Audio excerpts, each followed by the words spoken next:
Sir দাঁড়ান, আমার মায়ে মারা গেছে, এই নেন তবরক খান, জেনে যান এই তবরকটা খেয়ে যান। আরে কি বলতেছো, তোমার মা মারা গেছে মানে? বুঝলাম না তো বিষয়টা। হ স্যার, আমার মায়ে 15 দিন আগে মারা গেছে, এর লেগে তবরক লইছি, খান। আরে তুমি কি বলতেছো, পাগল হয়ে গেছো নাকি? আমি তো জানি তোমার মা সুস্থ আছে। আমাদের ম্যানেজার তো বললো গত পরশুদিন তোমার মাকে সে ওষুধ ফল টল এগুলা কিনে দিয়ে আসছে, আর তুমি বলতেছো কিনা তোমার মা 15 দিন আগে মারা গেছে। স্যার আপনি এগুলো কি বলতাছেন? আমি সত্যি বলতাছি, আমার মা 15 দিন আগে মারা গেছে। বুঝলাম না তুমি কেন মিথ্যা কথা বলতেছো? কেউ মায়ের নামে এসব মিথ্যা কথা বলে নাকি? স্যার আমি মিথ্যা কথা কইতাছি না, আমি সত্যি করে কইতাছি, আমার মায়ের মরার পিছনে দায় আপনি। আরে আমি মানে কি বলতেছো তুমি এসব উল্টা পাল্টা? হ্যাঁ স্যার আপনি দায়, কারণ আমি আপনার কাছে 50,000 টাকা চাইছিলাম, আপনি কি করছেন আমার 20,000 টাকা দিছেন। আপনি যদি সেদিন আমার 50,000 টাকা দিতেন, হয়তো বা আমি আমার মায়ের বাসা নিতে পারতাম। আরে কি বলতেছো, 20,000 টাকা দিছি মানে? আমি তো তোমাকে 50,000 টাকা দিছি। স্যার আপনি নাটক করতেছেন, আপনি আমার 20,000 টাকা দিয়া এখন বলতেছেন আপনি আমার 50,000 টাকা দিছেন। স্যার আমি আমার মরা মায়ের নিয়ে কেন মিছা কথা বলবো? আপনি আমার 20,000 টাকা দিছিলেন। আরে 20,000 টাকা দিছি মানে? আচ্ছা ওয়েট, তুমি মিথ্যা কথা বলতেছো নাকি আমাদের ম্যানেজার মিথ্যা কথা বলতেছে এখনই প্রমাণ হয়ে যাবে। Wait 1 minute.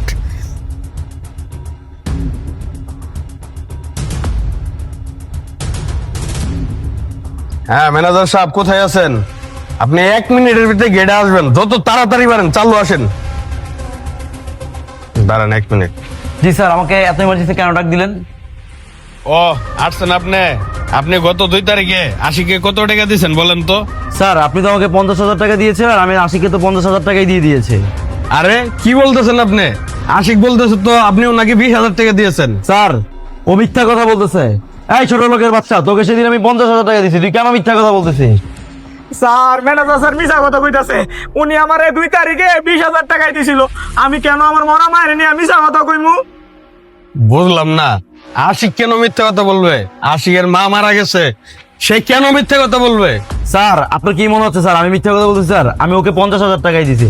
স্যার এসব কথা বাদ দেন। স্যার আপনি তো জানেন স্যার আমাদের একটা ইমার্জেন্সি মিটিং আছে, আর হাতে বেশি সময়ও নেই স্যার। স্যার আমরা যদি টাইম মতো অ্যাটেন্ড না করতে পারি স্যার, আমাদের 1.5 কোটি টাকা ডিলটা হাতছাড়া হয়ে যেতে পারে। আরে রাখো তোমার ডিল, একজনের মা মারা গেছে এটা আগে না তোমার 1.5 কোটি টাকা ডিল আগে? আচ্ছা রাখো, আমাদের কোম্পানিতে তো সারা কোম্পানি জুড়ে সিসিটিভি ফুটেজ লাগানো আছে, কে সত্যি বলছে কে মিথ্যা বলছে এখনই বাইরে হবে। Just minute. হ্যালো জীবন সাহেব, 2 তারিখের সিসিটিভি ফুটেজ ইমার্জেন্সি আমার ফোনে ট্রান্সফার করে দাও 1 মিনিটের ভিতরে। ওকে ওকে।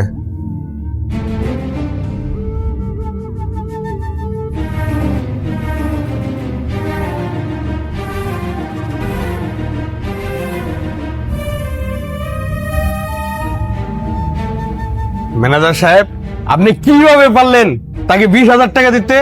আমার ভাবতে অবাক লাগে। আমি আপনাকে 50,000 টাকা দিয়েছি তার মায়ের চিকিৎসা করার জন্য, আপনি কিনা সেখান থেকে 30,000 টাকা মেরে দিচ্ছেন। আপনার মনুষ্যত্ব বলতে কিছু নাই? আসলে স্যার আমার ভুল হয়ে গেছে স্যার, আমি আসলে বুঝতে পারিনি স্যার। এখন স্যার আমি তো আর ওর মাকে ফিরিয়ে দিতে পারবো না, তবে স্যার আমি আশিকের দায়িত্ব আজকে থেকে আমি নিলাম। স্যার ওর যত খরচপাতি সব আমি বহন করব। তবু স্যার আপনি আমাকে চাকরি থেকে বের করেন না। চাকরির থেকে বের করবো না মানে? তোমার শাস্তি আমি দিব না, তোমার শাস্তি আশিক নিজে দিবে। আশিক বলো তুমি তাকে কি শাস্তি দিতে চাও? স্যার উনারা চাকরি থেকে বাই করে দিলে তো আমার মা আর ফিরে আইব না, উনি যখন ক্ষমা চাইতাছে উনারা মাফ করে দেন। অসম্ভব, তুমি ক্ষমা করে দিলেও আমি তাকে ক্ষমা করতে পারবো না। ও যে অন্যায় করছে এই অন্যায়ের কোনো ক্ষমা হয় না। বের হয় এখন আমার চোখের সামনে থেকে। স্যার কোনো ছাড় নয়, বেরো এখন।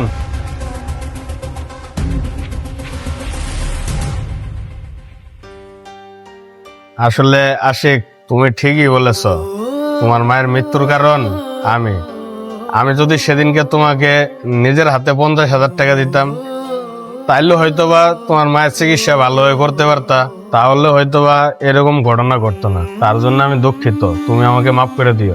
আসলে স্যার আপনার মাফ আর কিছু নাই, আমার কপালে যা লেখা ছিল আমার সাথে তাই হয়েছে। আচ্ছা আশিক ঠিক আছে, তোমাকে আজকে একটা কথা বলে দেই, তোমার যত চাওয়া পাওয়া আছে তুমি সরাসরি আমার অফিসে গিয়ে সরাসরি আমাকে বলবা। আচ্ছা স্যার ঠিক আছে, আজকের পর থেকে সরাসরি আপনার কাছেই বলবো। আচ্ছা তাহলে ডিউটি করো, আমি আসি। আচ্ছা স্যার। আচ্ছা। হ্যালো বন্ধুরা, আজকের ভিডিওটি আপনাদের কাছে কেমন লাগলো? ভালো লেগে থাকলে লাইক কমেন্ট শেয়ার দিয়ে পাশে থাকবেন। সম্পূর্ণ ভিডিও দেখার জন্য অসংখ্য ধন্যবাদ। পরবর্তী ভিডিও পেতে হলে অবশ্যই পেজটিকে ফলো দিয়ে রাখবেন।